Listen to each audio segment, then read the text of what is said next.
Hey, Tech Guide Ninjas here. Hope you're having a good day today. So today we're looking at how to disable Pinterest pin comments.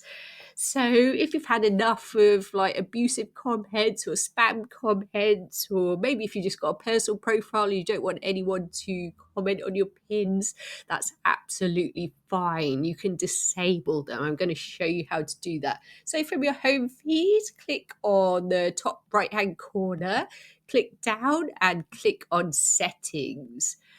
From there, we're going to go over to the left hand side and scroll down till you see social permissions.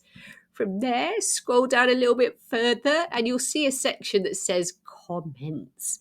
And the top bit should be allow comments on your pins.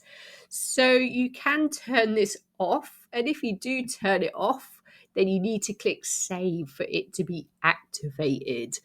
But that's how you turn off comments on your pins. I hope that was helpful. Please like the video and subscribe to the channel, and I will see you soon.